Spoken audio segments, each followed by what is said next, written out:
The Hustleshare podcast is sponsored by OneCFO, the Philippines' leading fractional CFO services provider for startups, scale-ups, and SMEs. Experience the power of tech-enabled, efficient, affordable, and expert-led fractional CFO services. Let OneCFO handle your finances so you can focus on growing your business. Book your free CFO consultation today. We are operating on a 5-day work week, 8 to 5 basis. I know what burnout feels like, so I don't want to pass that to my colleagues and staff. So on weekends, I really don't work. I spend time with family or we hike. I hike a lot and I swim a lot and I ride my motorcycle. So that kind of balance to delay gratification or to rest is as important as hustling because you never can pour from an empty cup. Welcome to Hustleshare, the podcast that features the daily grinds of unique hustlers around the world to show not our differences, but that our hustles are very much alike. Now here's your host, Ronster Betyong. Welcome to this episode of the Share Podcast. We're going rural, okay, provincial in the Philippines, and this is what excites me the most because it's startups like this that I feel are gonna move the needle in the Philippine startup ecosystem, solving problems that again a past 80 plus whatever percent of the Philippines would get, because a lot of the times Filipino startups are very, very urban centric. And the biggest problems in the Philippines do not just happen in Metro Manila. Traffic is not the end all be all in the Philippines and whatnot. The real the problems that we need to solve are out there in the islands or far-flung areas that affect every single Filipino.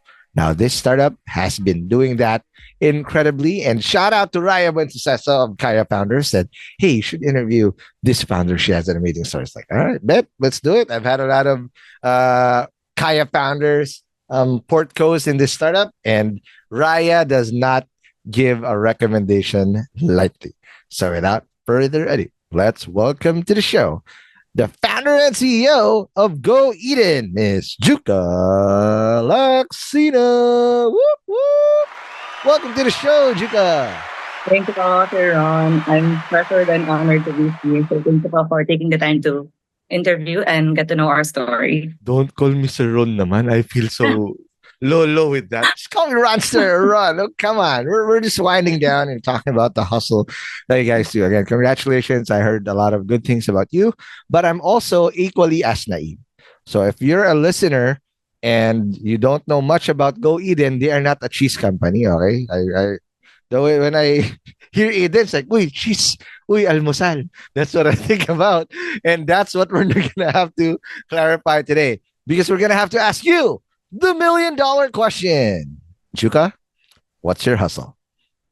So we're trying to build the most trusted and the biggest e-commerce platform for the delivery of agricultural supplies and hopefully services in the country. So yun po ang GoEden. And the origination of the name is Garden of Eden because technically it's supposed to have everything that mankind needs. Without the snake in the forbidden fruit. Without the snake. Forbidden fruit, hopefully. That's the garden one, the way it's supposed to be, without the snake. Yes. All right. I love the story. And again, man, I'm excited about this because, again, the biggest problems in the Philippines, we're an agricultural country, right? 80, I don't know what the percentage is, but if you look at the outer cities, there's only like 3 mega cities anyway. Manila, Cebu, Davao. What keeps us afloat is our agricultural sector. We've never become industrial powerhouse. Yes, we have a BPO industry. But, at the end of the day, agriculture is what's been keeping us afloat. And it's not doing well. Imports are up. We are not self-sufficient. All right. So these are problems that are because of our, if you suck it up, if you trace it back, it's going to be about agriculture. And that's what we're going to be talking about here, right? So GoEden pala is Garden of Eden. But before we talk about the garden and become biblical here, I need you to buckle up real quick. Juca, I'll just meet you in Tiplex. Okay, real quick. I'll just drive it real quick because I'm going to have to pick you up because we're going to have to go all the way back and ride the Hustleshare time machine.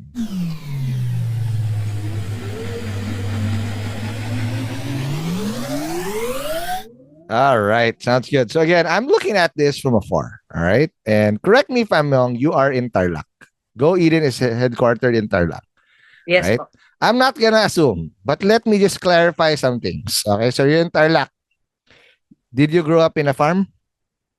Yes po, but we don't own a chopper. Ayan. I'm a McLaren. I was just gonna go through the qualifying questions. Were you homeschooled? Are you the mayor? Okay, sounds good. Wrong person pala. Wrong person. Wrong person po. Neighbor po yun. Okay. Third po kami. Just checking. Just checking. So you're in homeschool. You don't have a yaya. Okay. Wala po. Okay. Public You're school. Pinoy. You're Yes, Pinoy. pure Pinoy. Ayan, very good. Sorry, I just was like, ala, she probably grew up in a farm, huh? Okay, what else is the okay? So that's all right. So that's what I want to understand. All right, origin story. We always talk about what was it like. So two things I want to find out. First off, what was your very first exposures to hustling that you remember, and describe to me the setting of what you were born into growing up. Mm. I actually one of the co-founder po. There's four of us: Jim, Nathan, and Lawrence. The dev guys, and Jim is also the agri guy along Shout with out. me. Po, I grew up in a farm. Ala, I told you. Are you really sure, ah? My family is rice farming family po kami in somewhere west of the province of Tarlac. My grandparents were merchants in agri and rice. Nagtitinda po ng bigas. And Okay. my grandfather was a livestock raiser. Okay. And then I grew up pretty poor. All my life, it was scholarships and, like living paycheck to paycheck yung family and mostly surviving from the income of the farm. And some seasons are good and some seasons are also bad. So, Okay, sounds good. So again, I resonate my roots. My mom came from Northern Samar. Region 8 in the Philippines is always, if not top 1, top 2, but always in the top 5 poorest regions, right? In the country. So I know how. Again, I'm not Amboy. I just learned how to speak this way. But we're also. She always talks about the poor background. I'm fortunate because she put me in position to have better education and Chamba. I was able to maximize every opportunity. But I want to understand from your point of view because what I always sometimes the blessing and the curse. People always say na, diba? Especially if you're in a rural, we gusto lang namin ng simpleng buhay. That's the dream. That's the reality. And that's what you strive for. But of course, simpleng buhay doesn't mean that you're going to settle. So I want to understand, what was the dream? Do you remember the dream that you say, not just you, because the Filipino dream, correct me if I'm wrong, and shout out to BCG. They talked about the Filipino dream last year, late last year. When Filipinos dream, it's never about myself lang. It's about my cousin, my family, my immediate family, that sometimes even the town. Now you want a better life for everyone. But I want to understand, talk to me about the dream you guys had with that payak na pamumuhay growing up. Because at the end of the day, I mean, that's what always going to give you that pull. I came from here, I want to give back. Describe to me, what was that like? And then talk about the grind of the people that you were closest with, that you remember doing or remember seeing as you grew up.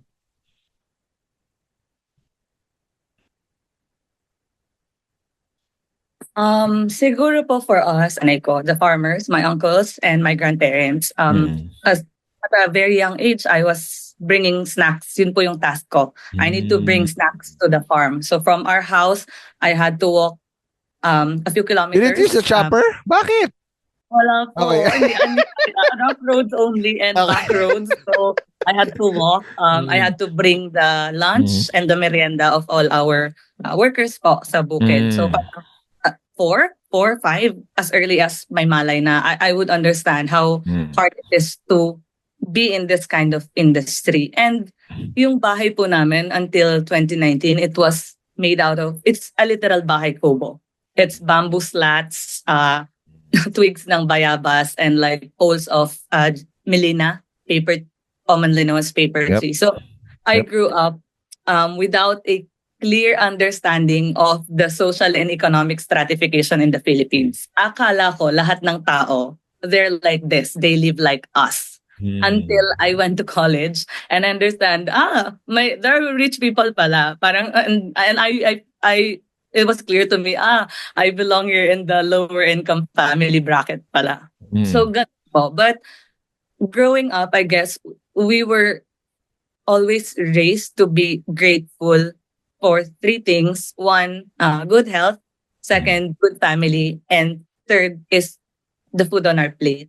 So, yung dream po for us, I think personally for me, I was out of my hometown in 2008 when I went to college. I didn't come back until 2019. So after a lot of study Wow, abroad, 11 years. masters abroad, I came back and I was so sad because my hometown, it was exactly Exactly how you left it. how I left it. Like, Wow. ganun na ganun siya. And it's a little bit sad for me that I work in the development sector and I'm able to help other impoverished areas. Lanao, for example, Cotabato, Post Yolanda, I was there. And then I couldn't serve my own hometown. Parang yun po yung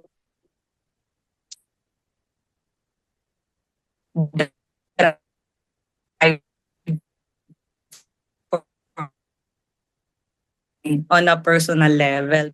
We want to give back to the sector, to schools. So yun po yung dream ko. Wherever I may find myself, industry, private, academe, NGO, I'll do my best to give back sa sector. Little did I know that I'd end up as a founder. Grabe. And I love it because remind me of a good friend of mine. Shout out Nel Ligo, also Kaya founder. Yan, born and raised also again from an impoverished region in Samar naman. There.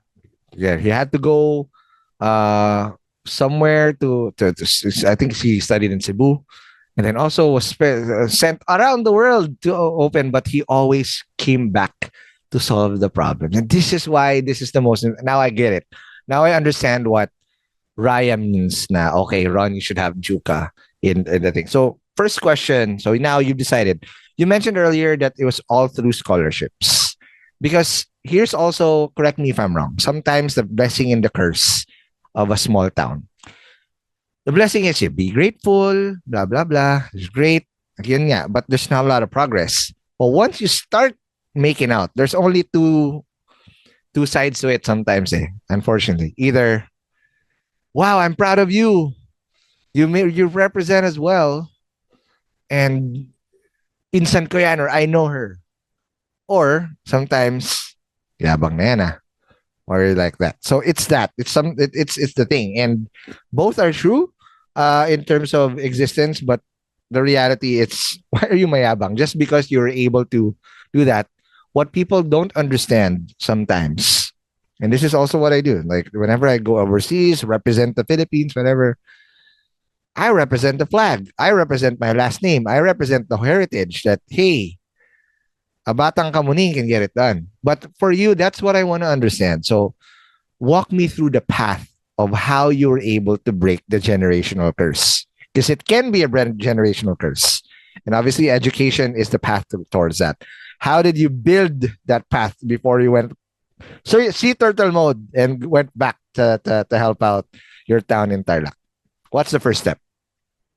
My family wanted me to take medicine po. They always wanted me to become a doctor. The traditional, yung parents, grandparents. Doc Juca. Yes. And I ended up as a plant doctor. Hindi lang ng tao, but for plant. Plantita.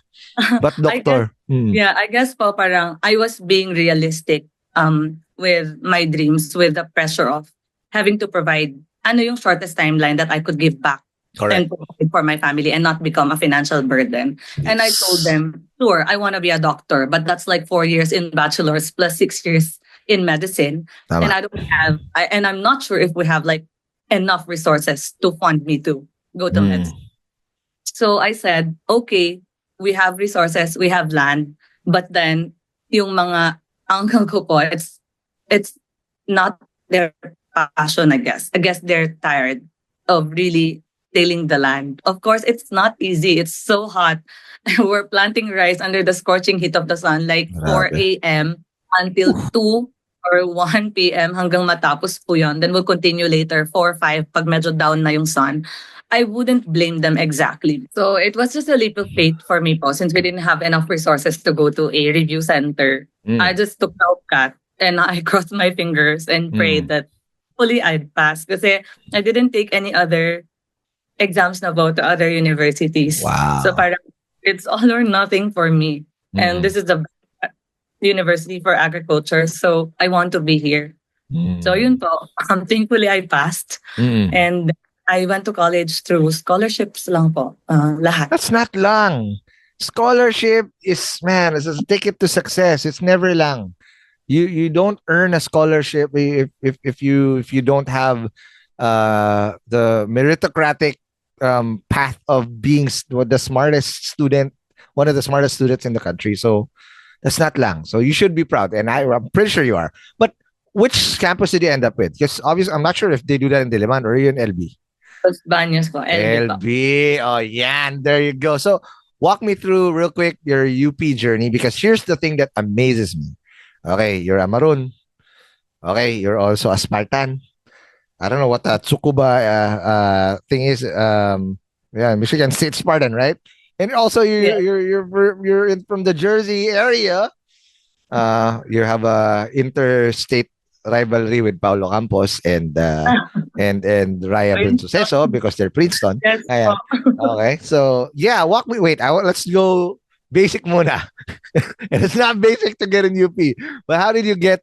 What was that experience in UPLB? It was very humbling po, and parang looking back, you'd know that there are a lot of people who struggle far more than you did. Akala mo, ang hirap na ng life mo. And then you meet people from other regions na the sacrifices that their parents made for them to get a UP education is far more than my 6-hour bus ride from LB to Tarlac. So most of my friends are in Mindanao, and they only go home once a year. So yun po, mga little things like that. But mostly humbling po siya that you know that there are so many good people and very smart and talented people in the university. And it puts you in your place. It puts your feet on the ground, telling you that you can't live knowing that you're good, because someone out there can be better than you, and you can use that opportunity to learn how they got better or kung ano po yung meron sila na you don't have or you don't know. So yun po, it's a very humbling experience to get to know all these kinds of people, and yung mga friends ko po, classmates, I'm still well connected with them right now. Ako po, I'm just the person that I always almost know what I want. So when I went to UPLB, I already know my major. I already know what I'd specialize in. So I'm just building every parang brick so that I can get there. Yeah. So Okay. I want to understand that, because a lot of kids, I also knew what I wanted very early on in life. I had a struggle for a while. It's only two things. At first, when I was a kid, I wanted to be a basketball player. When that door closed, I wanted to be an entrepreneur. And then I never looked back. But a lot of people that I also know, especially probably those people that listen here, do not have clarity. And if you don't have clarity, you also have mixed results. Diba? How did you develop that clarity? Considering na yun nga, we all come from humble beginnings, but you had clarity. And when you have clarity over the vision and conviction, like what you said, all you need to do is step by step, brick by brick by brick. How did you develop that? Where did that come from? I think sa mother ko po, sa nanay ko, parang yung awareness that you grew up with little resources makes you value time and financial resources, knowing that they're finite resources. Yeah. So growing up po, when you understand that, yung margin of error mo coming from You cannot fuck it up. Ang haba po. My margin of Yes. error is 0 to 1%. Yeah. I cannot afford to fail. Literally, like financially, we cannot afford to fail. I cannot afford to have failing grades, else I'd lose my scholarship. Yep. Else I'd extend my stay in college. Mm. More than that, I'd put pressure on my mom to provide for additional semesters. So I had that in mind. Yung being considerate po with the people providing for you. So Mm. I need to have clarity in every step of the Wow. way. I need to know where I should go next Mm. because hindi po na-afford sa amin yung privilege na yon Hindi ka pwede yeah, pumetics, right? yes, exactly. There's no petics. You can fail. Yun po. My wife's a scholar as well. She was a scholar in LaSalle Dasma. Same, very, very. When she talks about the grind that she had to go, she'd go to class. She didn't eat. Yun. And then recently, just this December, she was invited on by the scholarship program of LaSalle Dasma to just inspire and then see this is the ticket to success of what a scholarship can change life and literally change the trajectory of not the scholar lang, but also the family that they support. That's how magical scholarships are. Hopefully, Hustleshare can provide meritocratic scholarships. That's my dream. Because I mean the privileged kids.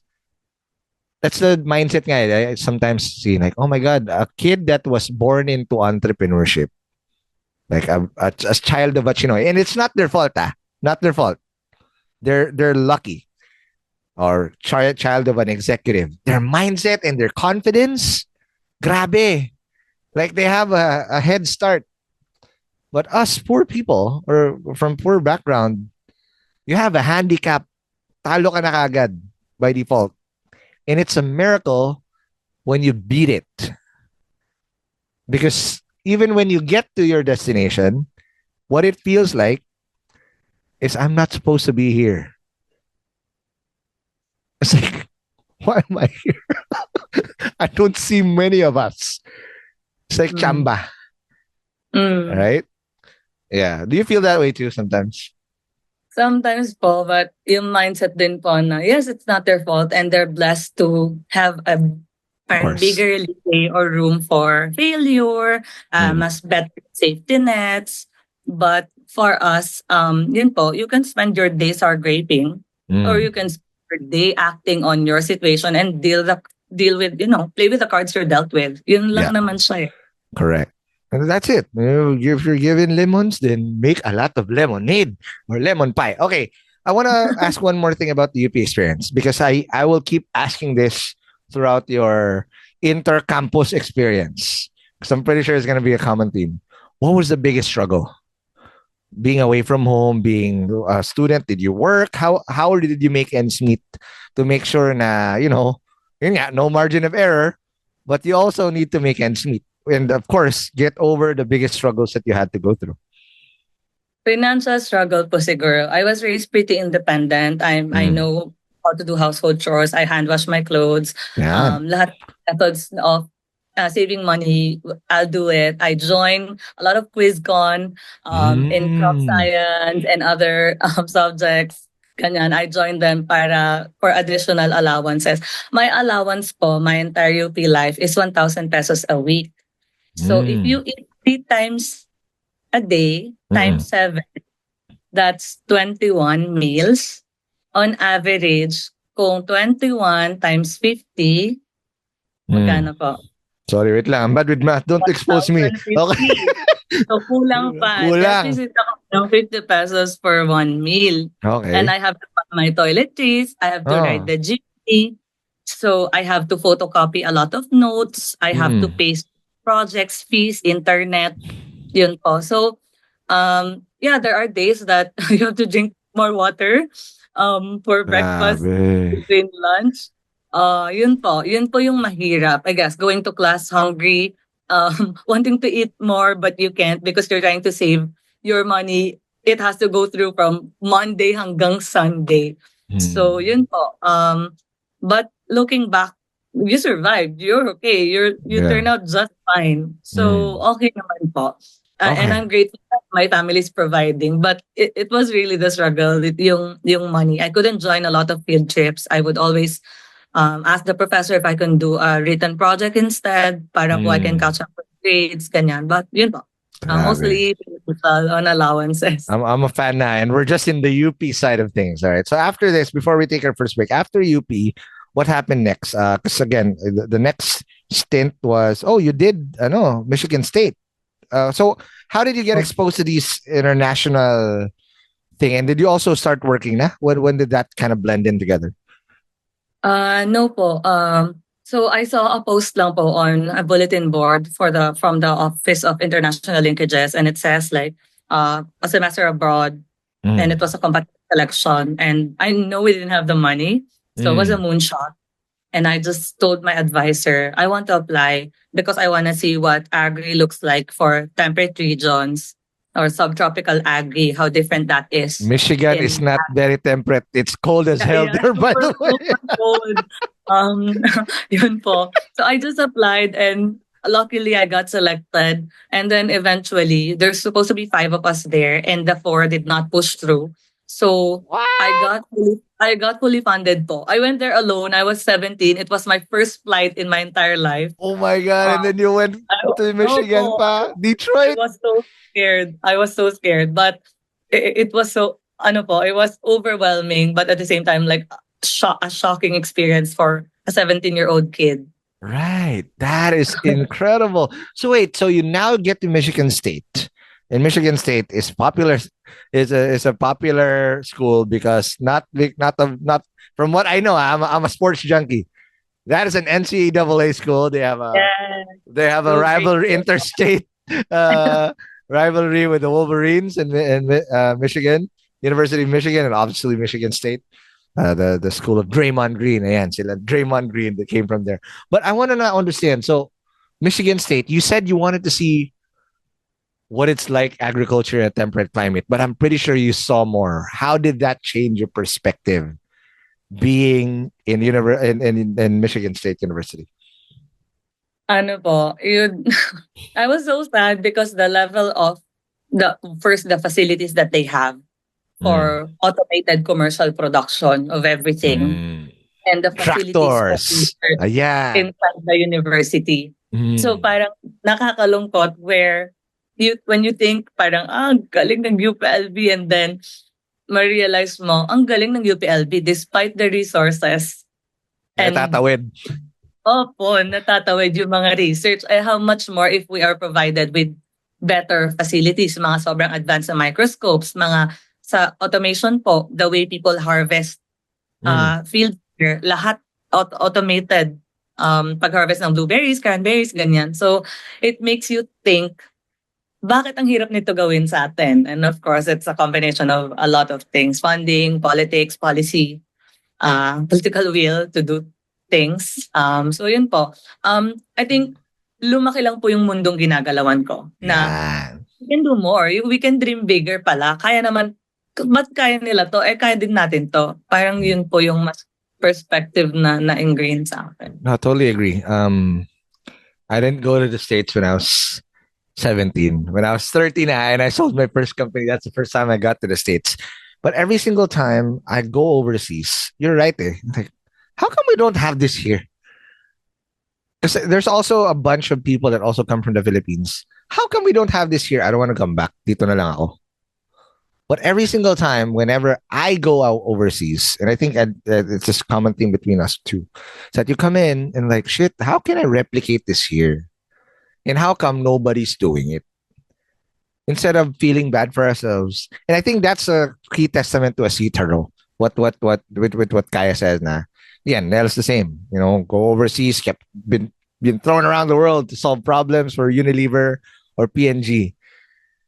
But whatever they learn, they come back and improve. So that's my last question. If you just trace back what it is that you really just have like an epiphany for, what was that you took from Michigan State? Because that's just the first stint. You came back and you went to the East Coast to Rutgers. What did the Michigan State experience give you in terms of perspective or project per se that you wanted to do? Siguro po yung my dreams of living abroad or building a career in abroad, mas na-strengthen po yung desire ko to come back home. So instead of back then, I wanted to do my master's, my PhD, and a postdoc in research here in this universities in Europe and in US. That's after that, all the more parang may fire na to. You need to come back. Parang mas kailangan ka sa bansa mo. Correct. Because a lot of people just, that's what it hurts, when people quit on the Philippines. Because unfortunately, nobody's going to save us. Trump's not going to save you. Nobody thinks about you, right? And whoever's sometimes left here are the most incompetent people who's just going to bring us down to mediocrity and perdition. So if you don't fight with meritocracy and actually hustle and with sheer love, even if you are the resistance, wala na. The Philippines is fucked. All right, now let's take our first break, and when we come back, we'll now talk about how did that come through. Okay, coming from UPLB to now Rutgers, and then how did your career all around the world, all the way to come back and start GoEden. Let's talk about that more after the break. Hey hustlers, are you a busy entrepreneur juggling a ton of tasks while trying to keep your finances in check? Thinking of raising money from investors or lenders but have no idea how to start? Well, you are not alone. Managing business finances is tough, but don't worry, I got something for you. Introducing OneCFO, the leading fractional CFO service and technology provider for SMEs, startups, and scale-ups in the Philippines. Whether you need help with financial management, fundraising strategy, or scaling up operations, their team of top-tier CFOs and their game-changing CFO tech platform have got you covered. And they're legit because I've heard about them from a lot of YC startups actually that got founded in the Philippines, because they've helped a ton of VC-backed startups, scale-ups, and some of the best SMEs in the country reach new heights. OneCFO is your strategic financial partner, providing the insights, guidance, and the tools you need to make smarter decisions and drive growth. Plus, they offer personalized support tailored to what your business needs, no matter the size. And what's the best part? It won't break the bank. OneCFO services are affordable and accessible to businesses of all sizes. So if you're ready to level up your business and finances, what are you waiting for? Schedule a free CFO consultation with OneCFO. Visit onecfoph.co today. That's onecfoph.co today to get your free CFO consultation. We're back in the break. We are still with Juca Lacsina, who gave us this very, very inspiring journey to how she started out. So now after Michigan State, you went back to UP, correct? Or no? To finish my undergrad. How when you finished your undergrad, what was that experience like? Now, oh shit, I just saw the Holy Grail. What was that like now going back to campus in UPLB? I did my internship also in Tsukuba in Japan with Farm Advanced Tech in rice production. Mm-hmm. And yung pong actual graduation day, what happened was, on the actual graduation day, my bags are already packed. Immediately after the ceremonies are done, I had to go home. As in the same night of the graduation, I didn't say goodbye to friends, professors. As soon as the ceremony ended, okay, let's drive back home. Mm-hmm. And my mom told me, sabi ng nanay ko, tapos na yung moral obligation ko sa'yo, pinaaral na kita. Bahala ka na. So, yes, bahala ka na. So, yung pressure po doon ng May, I started sending my CVs to like a lot of companies. And I think landed a job in June, like a few weeks later. Yun wow, my first. Grabe. Where does the first job take you? In Mindanao po, a private firm for pineapple production. Wow. Okay. So again, what people don't understand about Mindanao is, again, I would say it's actually our last frontier. First of all, it's not being bombarded by the typhoons all the time. The land is very, very fertile, right? And a lot of very big. Hopefully, it's not the same plant being planted over a very, what do you call that? Uniculture ba? Forgot. This is just like a monoculture. Monoculture pala. Ayan, where it's all just fucking coconut or saging or whatever. But again, that's the thing, because it also screws up the whole ecosystem. Pero what I want to understand is now you went here and you worked in Del Monte, correct? Yes po. Okay, what was that experience like? Um, it was hot. You as a supplementary trainee, you're At na supposed to naman, go. you're back to the And heat. You're already in super cold Michigan. Okay. yes, and back to the heat, reality po. I guess, ano po siya, lahat ng everything that I had to go through in my career, looking back now, it all made sense now. It was actually preparing me to become a founder. So in the beginning, you wouldn't know you wouldn't see that picture. I just tried the private sector kasi it Mm. was the first job po. And Mm. it was fun kasi it's far. I don't know anything about the Mindanao area. So Okay. they make the supervisor, the Mm. trainee, the supervisory trainees experience everything. Mm. So it was a learning experience having to actually do the work of the laborers. Yeah. And that's mad respect for yun po sa laborers. And I guess ganon that reflects now sa Mm. GoEden. I get the founders, we get to do all the little things Yep. before the staff did those. Yep. We went Founder ahead. mode. Yun Technically, po. you So, won't delegate something you've never done yourself. yes, exactly. So I planted a lot of Pinya. pineapple crowns. Mhm.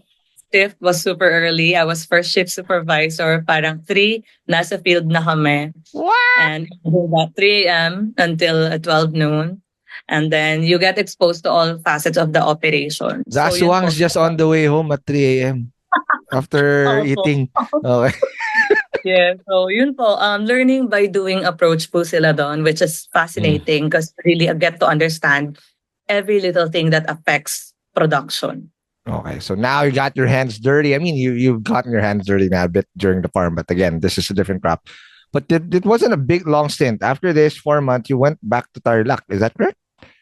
Yes po, I started meddling sa farm namin. Hala, yan na naman. Is there a chopper now when you got back? Wala pa rin po. Wala pang pogo. You didn't bring the bill. Wala pa. wala pong ganon. I started growing rice. Different kinds, my brown rice, my red rice, my purple rice. And yun po, they let me experiment. I had some money. And then I asked from some money sa nanay ko to support me. I was a contract grower po ng ube, purple yam Wow. for cream company. Nice. So, okay, when you came back, you mentioned you had clarity, Juca. How did the Del Monte step and this step add to that vision of where you wanted to take your career or what you wanted to do? So I think life is just a big process of elimination. If you don't know where you're going, then you have to open every door and see if it works for you. Yun lang naman talaga siya. So I tried the private sector when I was doing some small business in our farm. So that was like a foot in the door of entrepreneurship. I wasn't aware of what I'm doing. I also served as a part-time consultant po sa agri and environmental projects no LGU namin. So that was the government path. And I closed that door immediately. I mean, there are many other ways to serve, but I don't think I'm meant to. Uy, you could have run for office and become the mayor of Bamban. What are you talking about? No thanks. Okay na po ako. There are many other places and avenues to serve our sector and our farmers. So, yun po. It was hard because for the first time, I felt like my margin of error and failure increased from 0 to 1% to 0 to 3%. Nako. My family allowed me to experiment in our farm. If you lose that money, okay lang yan. Because you're gonna learn. I didn't hear anything from them if there were seasons na I'm not getting good yields. And they let me negotiate my deals end to end. Wow. So yun po. What did you learn there though from that experience? Na sobrang hirap po maging farmer when you're actually doing the job and that ang laki ng that our middlemen are like the necessary evil in the sector. When you're a grower and you don't have a lot of money and facilities such as trucking, you'd settle for a farm gate price offered by a trader. Kasi how do you move your produce otherwise, diba? Yeah. So whatever farm gate price is given to you, kagat ka na. Kasi where else? How else are you going to move your produce to the nearest market? So Mm. kaya po it's very evil. So I've learned that compromise is not always a bad word. So what is there? Because there's a couple of startups who's trying to buck that trend, but from what I understand, is this is like a cartel, eh? And it's hard to break that like middleman necessary evil because a lot of people are gonna be. It's like you don't f with the mafia. Diba? Um, There's farm to table, but how do you do that at scale? Again, I'm naive. That's the only reason why I'm asking.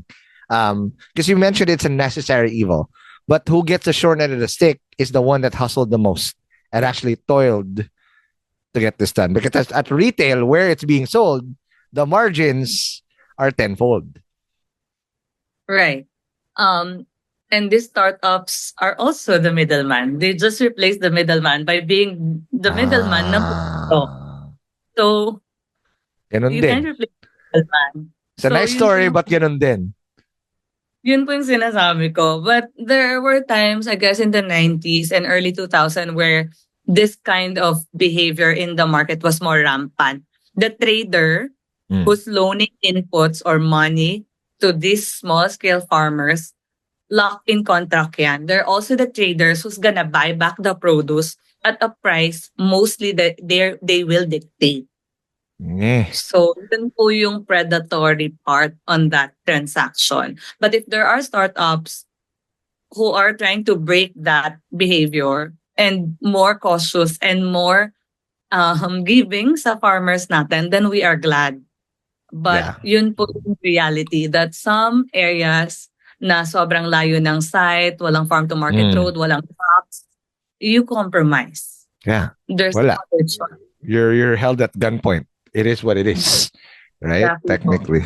So, and that's when it's sad when you see like those people who never even get to sell their produce will put their ani mabubulok by the side. It's like, man, that must be heart wrenching when you see that, right? And now I have more clarity. So thanks very much for that because you're right. At the end of the day, who holds the most power in this chain, in this distribution chain, is the one at the middle because they're the one basically getting the produce from the manufacturer and then bring it to whoever who's just all their job is just gonna make patong and make patong and make patong.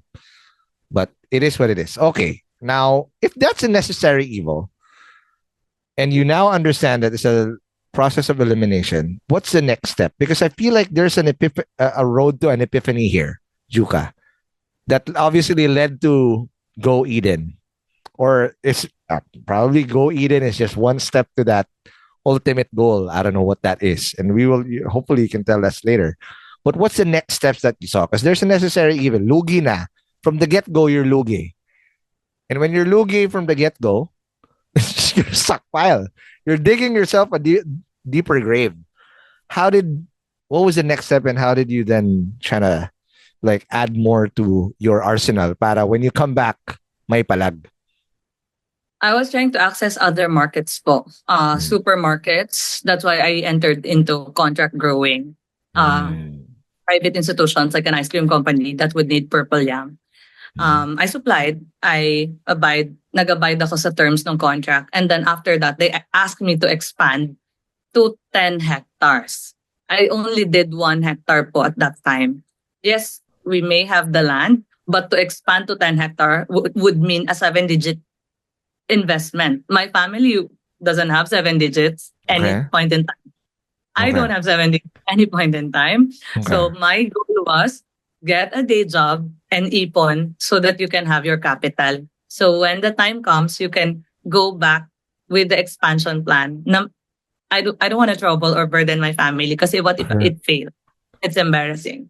Yeah. Or how can I get back that money to them? So it has to be my own risk and my own money. So I applied for a full-time position immediately after Yolanda happened in the development sector po, with the UN. This is 2013, 2015. That's my home. 2013, tama? 2014. November 13, 2013. Yun po. Yeah. So, yun. So I'm from my roots are from Northern Samar. So I speak fluent Waray, right? Ay, nice. So what was that? Because again, the effects of Yolanda are still indelibly still there. It's what, 12 Oo. years now? But what did that teach you? That stint. Yes, because at that time, na-highlight po yung importance ng science communication because they used the word storm surge, which we never used sa history ng broadcasting. Yeah, it's like, what's that? They use tidal waves or a mini tsunami or waves that are this much kataas na meters. Baka po it Gets helped. agad. Mm. Mm-mm. But to use the technical term storm surge na never heard. Mm. So that's the reason. So yun po. And then it was so sad to be there to see ground zero. And it Grabe. reminds you kung bakit ang hirap umusad ng agriculture sa country. So it felt like it's every aid, it's always a band-aid solution. Yep. Every aid that's coming in the country, okay, there's a typhoon. Then now we give ayuda. And then what? Next year, there's another typhoon. So hopefully, my question is, are we really building back better? In Wala. terms of resilience? Or did we just accept our fate and over-glorified resilience? Correct. But because at the end of the day, you're just gonna get washed up again. Oh, buhay nga, but that's it na. Yun There's no po. winning. So, right. It felt like a surfer. You're paddling. And then, yun, parang you couldn't get up really to ride the waves. Because it feels like the smaller waves will just parang bring you back ashore. But So, what skills did you develop here na, Juca? Because again, this sort of parallel but not directly agriculture, right? I mean, you've learned how to plant, you've learned how to harvest. This is something that you got scholarships for around the world. How did that change your perspective? And now, what are the skills that you also added into your repertoire? This was purely project management. I learned so much on project management, resource mobilization from various embassies, handling multi-million-dollar programs and projects, mingling with different kinds of people, Filipino and expats alike, and team management po. I was able to handle staff back then at a very young age. So I was privileged to get this parang depth of experience from the best people in the development sector. So yun po. And tracing it back now, it's exactly the same how we are running our startup. It's the same because we were fundraising from VCs and it's the same when I was mobilizing resources. You're reporting KPIs and metrics. The only difference is now you have to get profit and drive a sustainable scalable revenue. So I want to understand. So if that was the pivotal skill that you learned, were there? Because again, we're lucky. If you have the super gene of learning on your own, which is the most important skill that entrepreneurs should get, they're great because you can always bet on yourself. But were there critical mentors that helped you accelerate that growth during this stint? And if there were, let's give them their flowers. And why? So my college advisor, Dr. Edna Aguilar, my mentor po talaga in technical degree. She's one of the leaders nung project na to, and we got surprised after graduation. We saw each other. It's like, what are you doing here? I applied for this position, and I said, what are you doing here? I'm the team leader in this position. I'm like, okay. Nice. Oh, well, so yun po. Doc Edna is very pivotal po sa career ko, sa guidance, how to develop proposals, how to make sound proposals. And my former boss, Doc Jim Montesur, and one of a former PCA head po, one of the department head doon, Mrs. Erlyn Manohar. So yun po, these are all on the hardcore agri side and project management. And now I'm blessed to have Kaya mentor us really through Sir, specifically kay Sir Ray po. There you go. Shout out Ray Alimbarong. There you go. Yes. So now I want to understand here. So 2017, right around this time, is this the time also where you got to Rutgers? More or less. I came back for 2015. 2017, that was a full-time master's, 4 semesters. 2017 po, I got back. Okay, so 2015 to 2017, you went to Rutgers. Opo. All right. So, uy, don't talk po me. I'm so old na in this interview, Ay, ha? sorry. Okay. Sorry po, sanay kami po sa with clients. It's the way we converse with clients. But So we I'm not cannot a take client. that. I'm a podcaster We take interview. that everywhere with this sir, ma'am, and po, opo. No. Okay. So, all right. Talk to me about the Rutgers thing. Because again, you've had a taste of this in the Midwest, cold ass Michigan. Still a cold ass New Jersey, but at least Yes, po. you're a bridge away from New York, right? From the city. But I want to understand now, what was that like in Rutgers? Again, another sports. You always go to the sports schools, ha? Okay, it's a nice sports school. Rutgers is doing well right now in the NCAA, Yes, where they're po. playing. Yeah. There's a Phil-Am there. His name is Dylan Harper, anak ni Ron Harper. Phil-Am. Nice. Projected, what? Top 5 pick. Ayan. Oh, Phil-Am. nice. There you go. Opera. Oh, yan. Ayun Oh, po. Pinoy pride. I, But what was that like in Rutgers? it was a different thing po. It was shocking for me because I applied to 3 universities. And at that time, my scholarship was already pressuring me to pick one university. And the other 2 universities I applied to, they didn't reply immediately. So they Hello. were my top picks sana. Who are And they? then, And let's give them BS. Just kidding. No, no, no, no, no. Michigan State po ulit and Okay. University of Illinois Urbana-Champaign campus. The Illinois. Fighting So, Illinois. Oh, yeah. yun po sana. But Rutgers replied the parang fastest and I had to turn in the acceptance letter sa scholarship namin. USAID, right? Thank you po for sending Filipinos through the Professional Science Master's Program. There you go. So, yun po, I met the program. I didn't understand the program in the beginning. Okay. We had a lot of credits. I think I took 53, if not 55 units or credits in total in 4 semesters. Yes po. It was kind of a hybrid master's and MBA. Okay. Half of our credits are hardcore for me, agriculture, and the other half are business school courses, finance, accounting, marketing, everything around business. And that is entirely new to me. So wala po akong entire background on anything.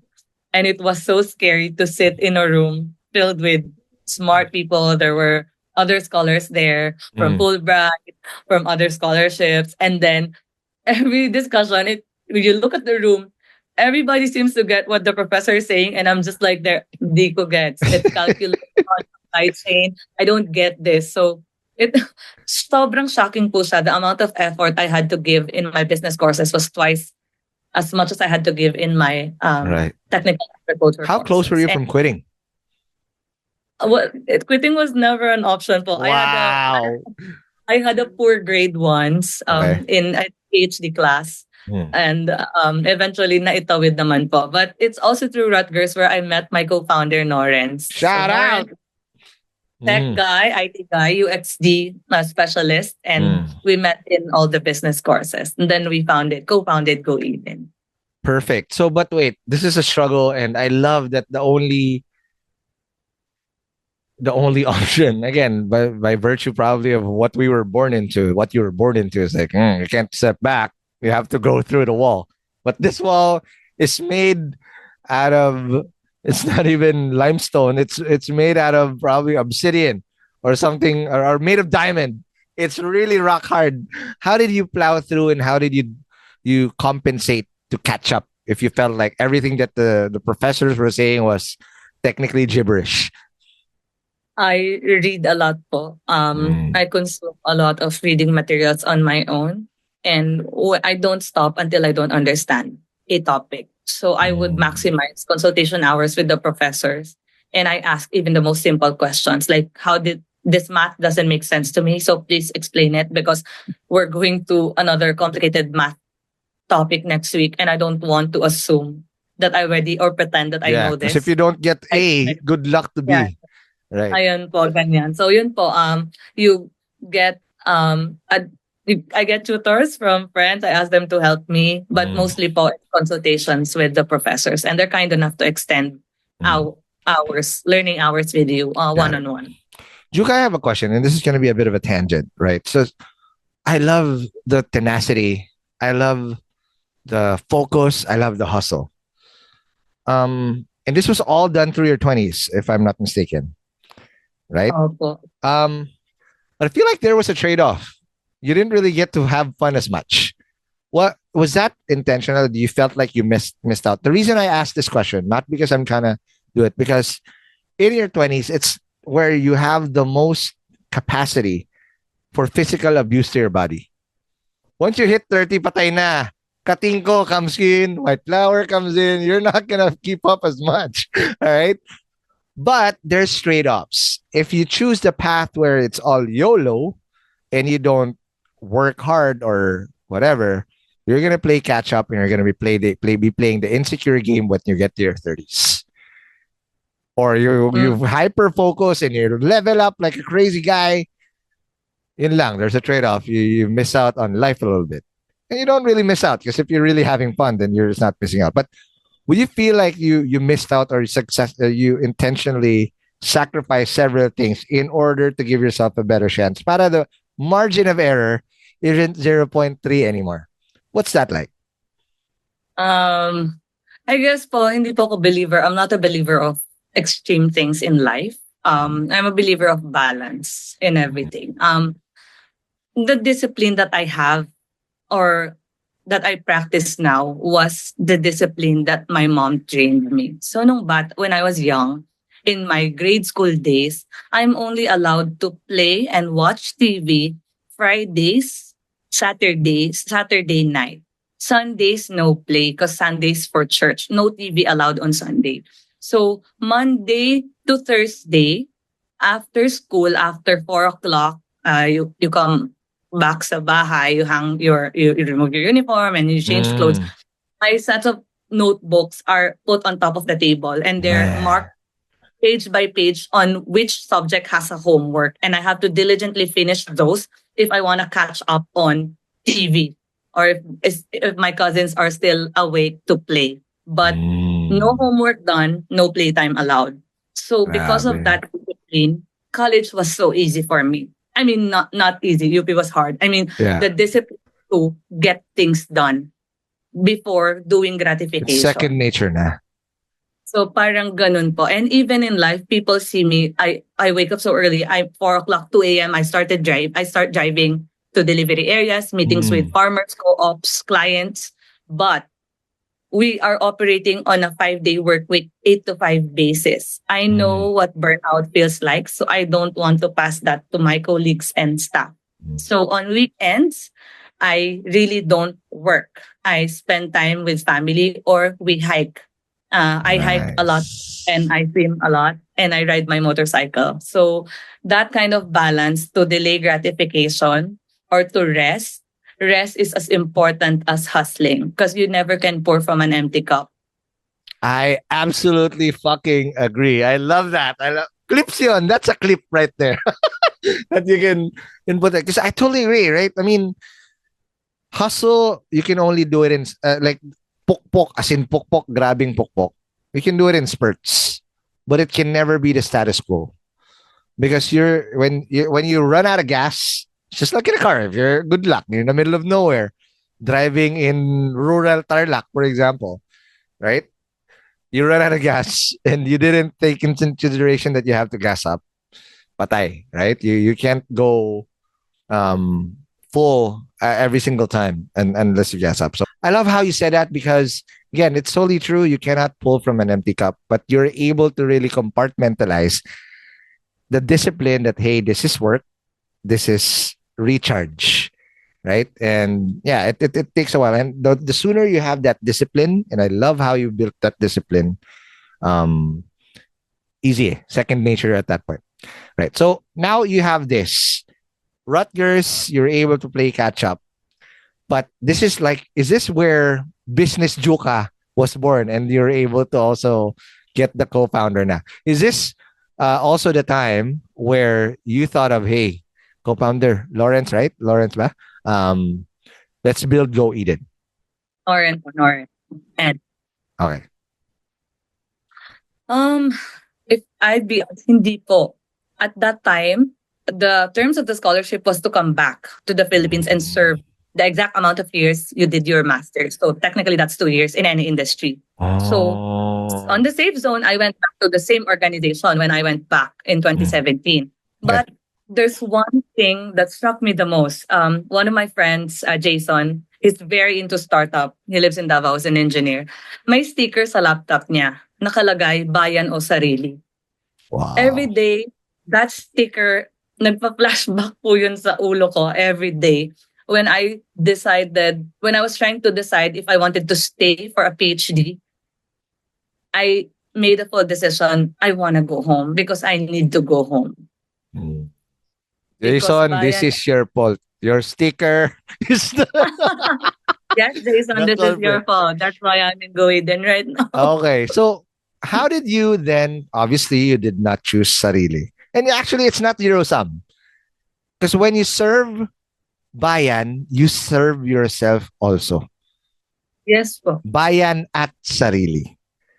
Yes, those worlds can coexist. You can make a decent living while at the same time trying to help your country in making an impact. Hindi sila mutually exclusive No, no, no. bubbles. This is not polarized. So how did that sticker that's funny. How did that sticker turn into Go Eden? Um, big. I was in the development sector po. After Yeah. Yolanda, I was project manager at country level head office, Mm. and I was handling Marawi, post Marawi conflict. Mm. And I got bored because it felt like the project management cycle. It's the project cycle development. It's the same thing over and over again for me. And I get bored easily with routines. So I was Nana. trying to. That's how the I was founder starts to scratch the itch when things get boring. That's the sign. Okay. personally and with my staff, I always try to break the glass ceiling. So when I Mm. feel like I reached the glass ceiling, that's it. You have to break it and push through to the next. So Yep. my biggest question was, what's next for me? Mm. So Okay, but yun why po. entrepreneurship and how did that become to Go Eden? Because eventually you can break a lot of glass ceilings in corporate, having a safety net and having not to worry about 15th, 30th payroll and all the other things that founders go through. But how did that idea or how did that method of breaking glass ceilings take you to Go Eden? When I was with the UN, I was handling different 7-digit, 8-digit, multi-million projects. And 60% of those projects are allocated to the procurement of inputs. And I was the one trying to select bidders for my projects. And I couldn't find bidders who can really comply with industry requirements. Because? Sabi ko, ang laki ng opportunity. You're paid in millions of pesos, and these are just the requirements. How come nobody can comply with these specifications? And what were the specs like? Can you give me an idea? Like, how come it's so hard? I mean, it's just hard to find a supplier who's willing to go that extent to provide a Accreditation. client what needs. Hindi po. For example, 33,000 fully grafted calamansi seedlings. Okay. So, sounds reasonable. Yes, but yung supplier na nag-deliver sa amin, the graft union where the rootstock and the scion, the top part, are unhealed. When those are unhealed and you transfer them to the field, they will die. So the rootstock lang yung mag-grow, the scion part will not grow. And you're grafting that to get the characteristics of this scion part because maybe it bears good fruit, it bears bigger fruit. So how come that the service levels of these suppliers cannot meet the requirements of the clients? And I saw a big potential on the procurement alone. So I quit my job and I said, I'll come back and I'll come back as a supplier.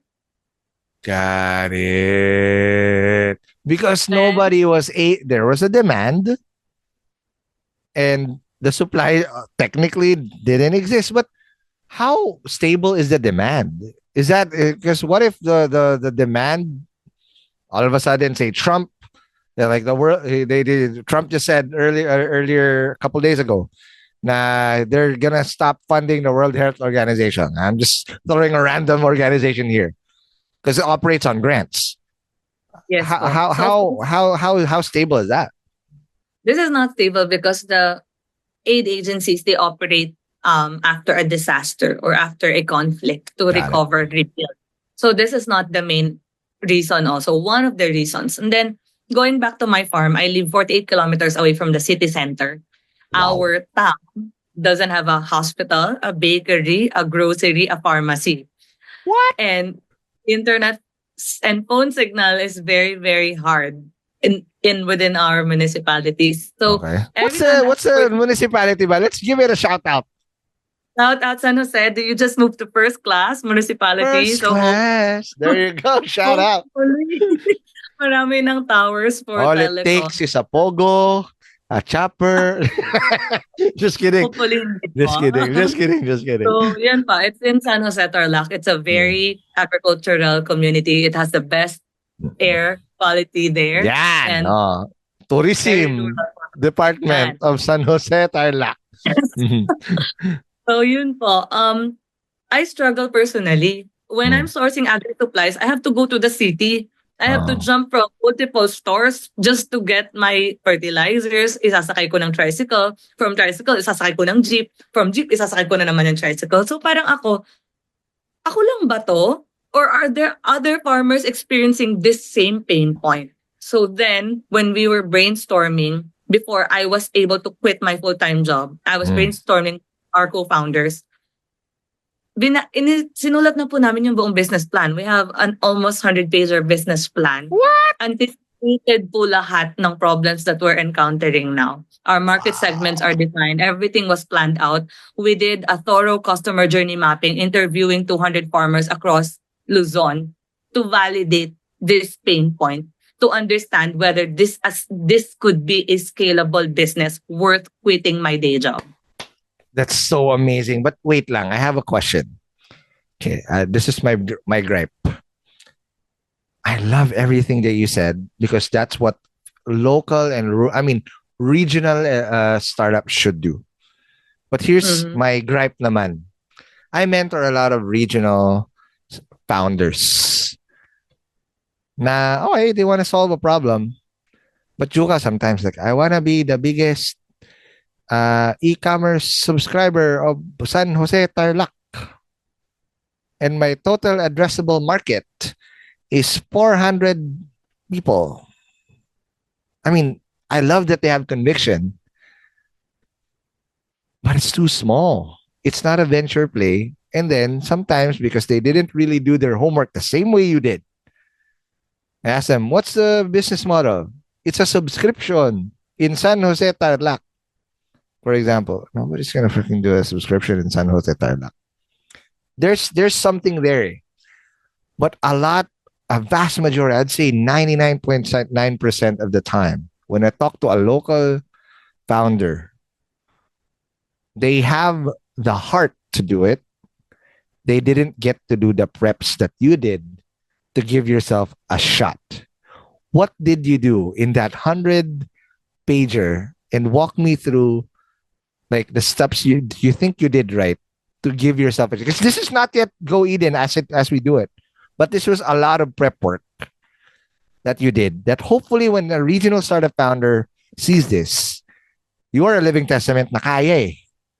But what did you do so that they they themselves can actually have a chance to actually get it done?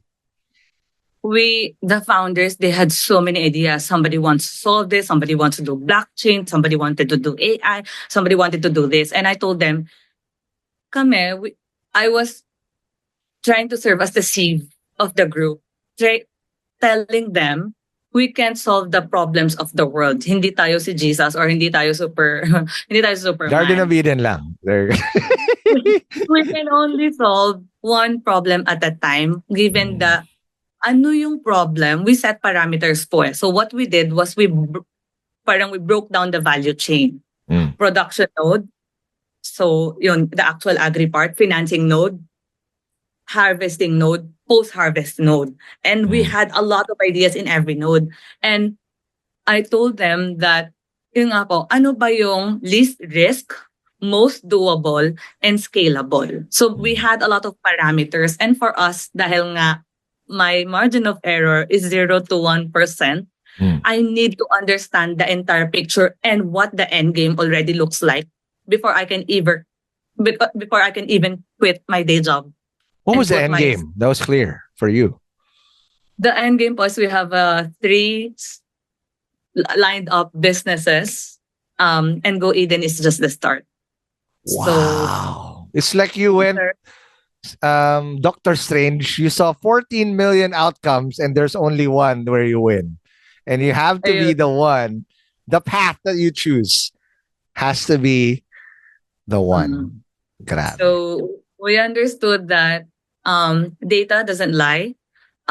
It doesn't hurt to be methodical and anticipate your risks and how to manage so that when you're actually facing them, it's not a surprise. You knew this was going to happen. So now that beforehand, you knew this was going to happen, you have options A, B, C, and now you can execute.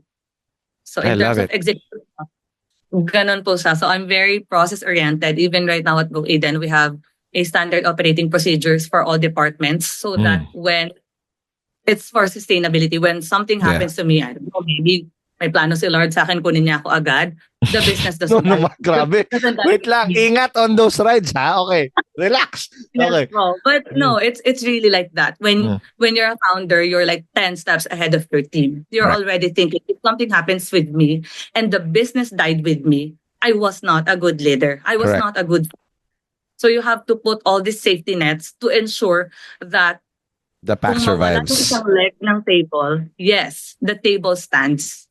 I love it. Okay, I love your episode. Okay, but we need to take our last break, and when we come back, we will now talk about again how you were able to then maximize this from if GoEden was just phase one. I want to talk about the phase one, and again talk about the 3-step pace that you have such clarity into this. Well, let's talk about that more after the break.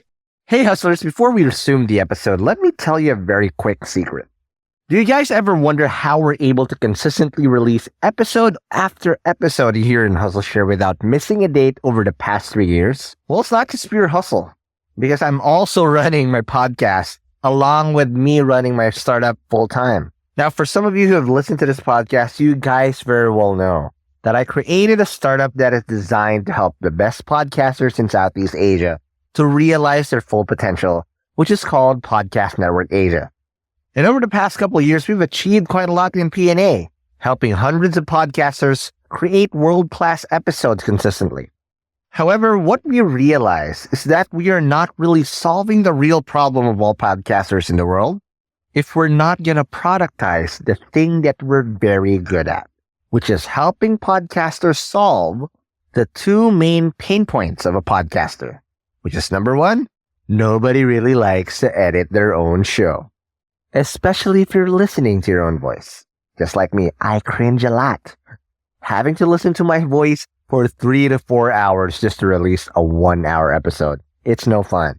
And then the other thing is that most podcasters, just like me, are absolutely clueless on how to properly grow their show, which is something that we have perfected in Podcast Network Asia. So we've decided to put this all in one product that helps any podcaster in the world create world-class shows that people will love and will continuously grow. And that's why we created Pod Machine. Pod Machine is the most affordable podcast subscription service that helps you with your podcasting needs. We've got everything from audio production, crafting designs, and marketing and growth support. So as a podcaster, you can now just focus on the thing that matters the most, creating great content for your listeners. So if you are an existing podcaster or someone that actually wants to create their podcast now, no need to worry. You got a founder's discount by listening here on Hustleshare. So sign up now at podmachine.com. And aside from the free trial that you're going to get as a new user, I'm throwing in another one free edit as soon as you sign up for just as low as $49.99 USD a month to start creating a consistent and world-class podcast. Again, that's podmachine.com and use the code Hustleshare to get your founder discount.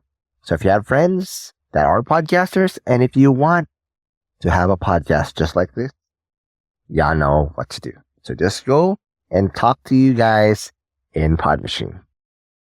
And we're back from the break. We are still with Juca Lacsina, then told us the amazing, amazing clarity. Because that's what I always say. I remember last year, I was asked by Esquire magazine after a talk that I did. It's like, hey, what's the first step in creating a startup? And I feel like after talking to so many founders like you guys, like you, the first step and the ones that really make it through is they have clear conviction of what they want to do and where they want to go. Because if that's abstract too, good luck. You're going to go multiversal on your results. But very, very, very clear. And I love it. So now that it's clear, you've built the roadmap 100, even for so now, what are the worst cases that can happen? How did you go from a 100-page business plan to a proper startup? What were the first things that you did, and walk me through those steps? So since I'm very methodical, the we agreed with the founders, we cannot have a shiny object syndrome. Yep. Not just because it looks good, we're gonna take 3 steps up the ladder and execute that. We need to make sure that the foundations of our house are built strongly on the ground. Like a And that- badyaw in Yes. in Tawi-Tawi, for example. Ganyan. So what we're trying to do is make sure we have proper legal and regulatory structure to operate, that we're not violating any law when we operate. This is new in the industry. So yun po, it was the permits. You cannot enter into a third-party agreements with any of our suppliers, any bank, until we had our permits, regulatory licenses, business permit, SEC, BIR, everything. So compliance na po before anything else. Okay, I love it. Very methodical nga. I usually people go like, all right, MVP agad. You went compliance. Compliance Oh muna po. man, that's the meticulosa in you. Okay, so compliance. After that, how did you then? What was the next few steps? Because I'm very, very curious how you were able. Dude, you said it. Your margin of error, okay, is probably at 10 now, diba? You're able to have ipon, but still 10. You know, you need funding. So I want to get to that part, but walk me through the next steps first. Initially po, we knew the steps naman. So we tried to operate on a departmental level. Oh, you take care of this, you take care of this, you take care of this, so that there's specialization. And then you document what you do. And then we look back, how can we improve this process? Okay. So the founders at that time, we were of course wearing multiple hats. I'm not a dev guy, but I was doing consistent QA of all our, like, all the features of the website. So customer journey data is there. The next steps was, while the dev guys are building the MVP of the website, our role is to make sure that we have suppliers. So it's so hard. You're nobody literally in the industry, and now you're gonna call the big brands to tell them that you want to get a direct account. Sino ka ba? And ano yung move ng purchase orders mo? The value is like 0. So it was so hard kasi yun po, there were a lot of ageist and sexist remarks that I got. There were a lot of rejections. But then, I keep telling myself, kung madali ito, edi sana ang daming gumawa. Yes. Kaya nga, walang gumagawa kasi ang hirap niyang gawin. But mahirap doesn't mean impossible. So let's just push through. If this door doesn't open, thank you, next. Next door tayo. Ariana Grande. That's just the drive every day. You wake up and you don't let your emotions get the best of you. You move with logic in mind, thinking this door doesn't open. Okay, let's not waste more time. Thank you, next door. Love it. And Love it. there were the first 5 brands na who really helped us and generously gave us direct accounts when we had nothing, when all we had was the dream and the pitch deck and the office. So yun po. I love it. So, but also big kudos to you, because I always, whenever there's startup founders now that try to come in, one of the things that I discourage trying to do from the get-go, if they don't have the experience, especially if they've never had built the career that you've had, is a 2-sided marketplace. Because 2 things need to be perfectly in harmony for you to be able to do it. right? Supply and demand. And in order for you to make your money, they have to marry each other. That's the only way you make money. Patay, right? But you were able to, capitalize on that. So you got supply, got the first five. How were you able then to create demand? And then after that, my next question would be, how are you able to get the necessary proceeds? Because not everyone will allow you consignment. You have to have some money, right? You have to stock some SKUs. How did you make the demand match from the supply as well? So we have a very diverse market segmentation. Mm. Anybody, any entity that needs agri supplies, we can serve them. Mm. So that's B2C and the bulk segment. So private and other large farms and plantations. So you see, kami po analytical kami. We analyze the market. We see what the other stores are providing. And Okay. then we ask, what are they not providing? What can they not provide? That's what we sell first. So you see in an agricultural brick and mortar store, you don't see live worms, African night crawlers. So these are decomposers. They make very good compost. Those things, they don't get sold in a store because they're live Yeah, creatures. they're in fear factor. They're not there. So, Okay. they're in farms, diba? So Yep. we said we need to carry inventory that are specialty items and hard to source. So we carried tissue culture lakatan, we carried mushroom spawns, mushroom fruiting bags, live vermicast. So those are the first few things we tried to sell in the platform. And yun po, it was backed by an aggressive Facebook marketing campaigns with our marketing team handling that. Nice. So yun po. And then there, you introduced the brand and yun po, it grew from there. Talk about the growth? Because again, you had a plan, but here's also one thing about plans. If you had a 100-page plan, I'm not sure how many of those plans held up, because you can plan all you want, but it ain't the real battle is when you hit your face in the wall. How many of those plans had to be pivoted to what the reality basically gave you? I guess the plans were options. It's like likely scenario. So this is path A, path B, path C. Okay. So now that we're executing, nothing is surprising anymore. So if path A doesn't work and it leads to a dead end, then it's not path A. Now we move to path B. So those paths were created based on our appetite for risk and financial losses. Got it. So we're trying to execute the strategy with the least risk possible and most efficient in terms of financial resources. So we initially put in founders' money. This is just the co-founders. Okay. And we were so cautious and conscious as to how we spend that, because for every buck you spend, kailangan may kapalit yan. So we were running the office. I had the first batch of interns. We were running the office in coffee shops that has strong Wi-Fi every day for the past 8 months until we got our first round with Gaia. Then we had an offer. Oh, grabe. So which coffee shops were you in? Tarlac, or where were you located? Yes po, in Tarlac. We were jumping from one coffee shop to another. I couldn't remember all of these names because it's amazing if you stay the whole day there and you just order one cold brew for everyone. So after some time, nagdadala pa kami ng extension cord, which is so embarrassing. So we were jumping from like one coffee shop to another. So yun po.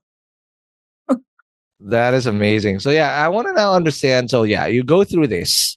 What were the metrics? Because here's the thing. The Kaya is great, but it's not easy to get a check from Kaya nowadays.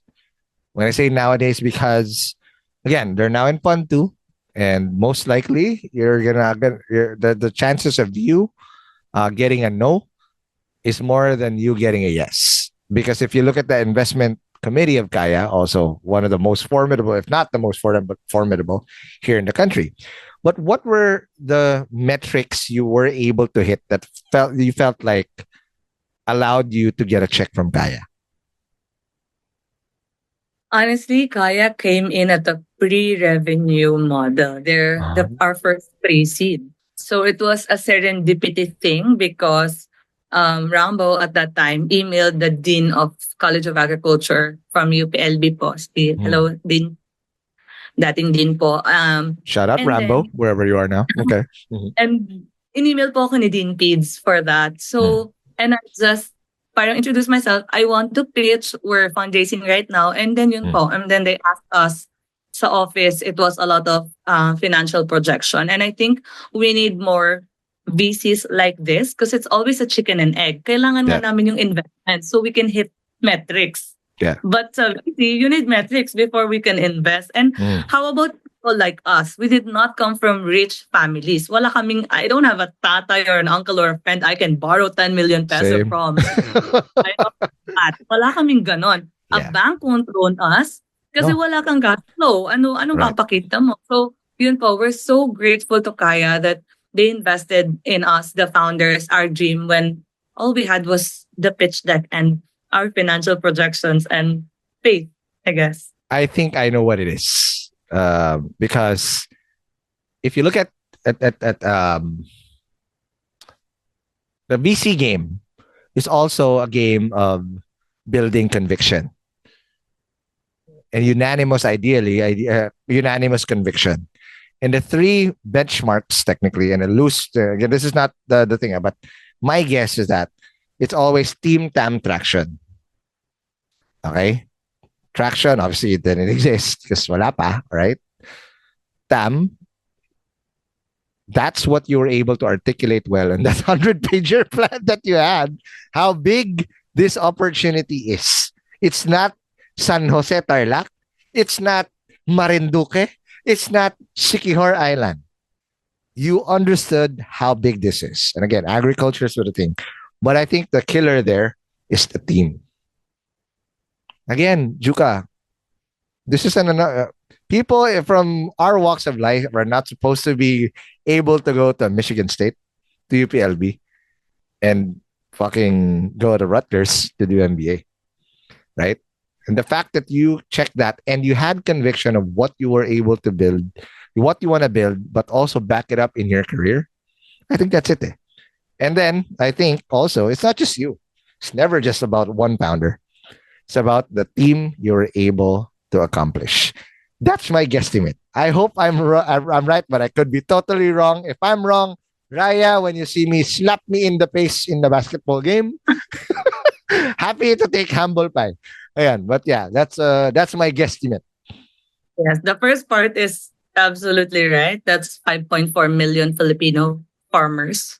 And hopefully more, not less. Let's say an average spends 25,000 pesos per cropping on agri inputs alone. And that's a recurring purchase with 2 to 3 croppings per year.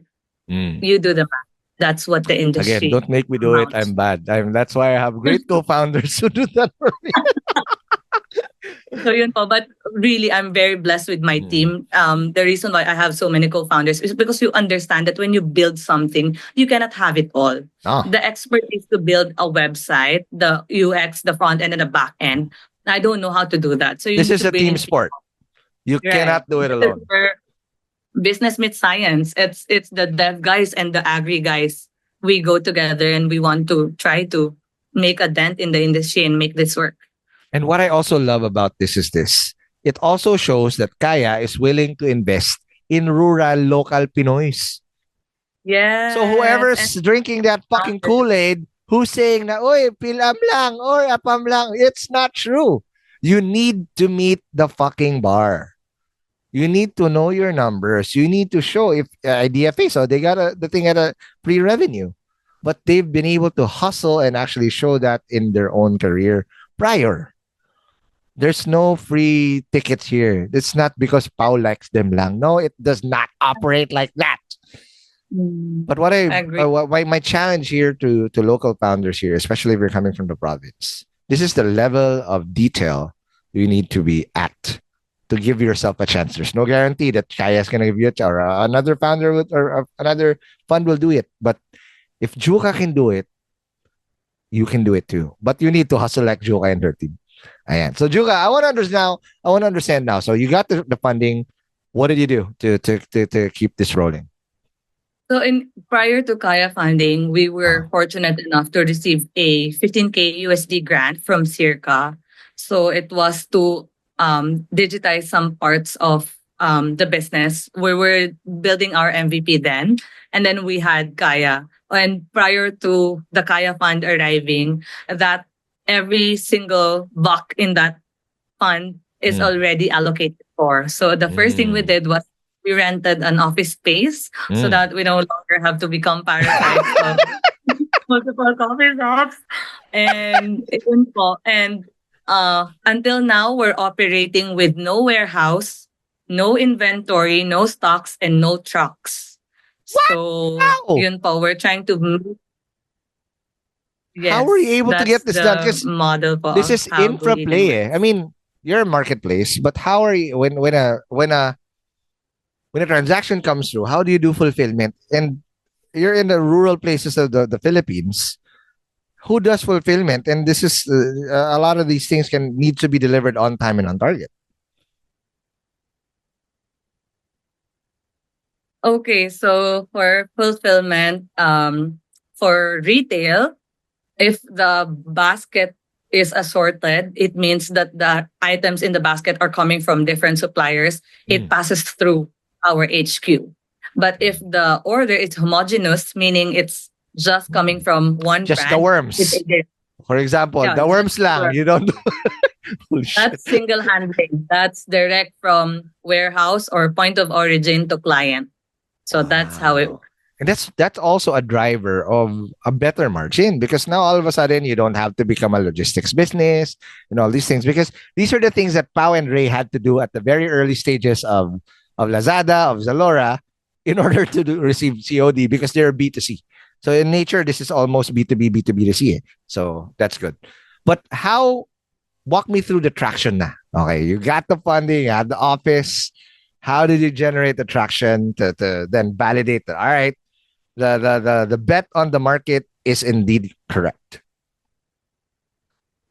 It's hard po kasi to do a forecast. We're very early in this business. We need at least 4 years of cropping data for us to exclude erratic data or outlier data that are not contributory to ARR, right? Of course. So that's kind of hard for us. So the first year, we were able to close in 7 digits. That's Nice. fiscal year 2020.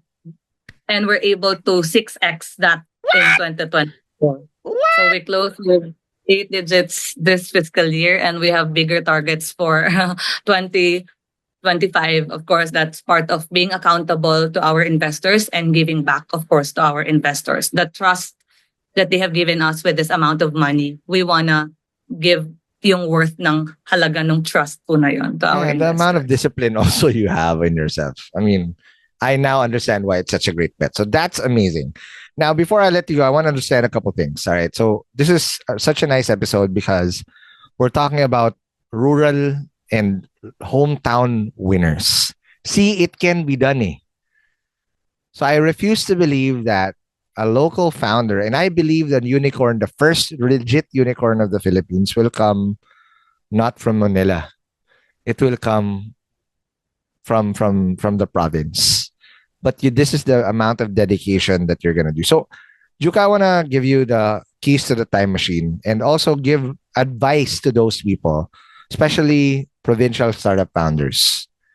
What would be your advice to them to give themselves a shot? Because I keep seeing now, oh, wow, they understand the problem, but it's such a microscopic problem that Akaya will not have a chance to invest because they only want to support or solve such a microscopic problem. What would be probably your 3 pieces of advice for provincial founders to give themselves a chance to earn their investment as well? Yung first thing po is you have to remember that the day you plant the seed is not the day you eat the fruit.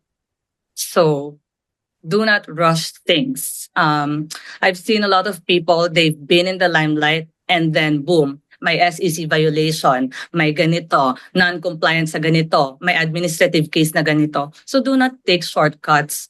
You can be efficient while still being compliant with regulatory and compliant and in industry standards. Because when you skip and bypass these processes, it will bite you in your butt at some Yep. point in the operation of your business. So that's the first thing.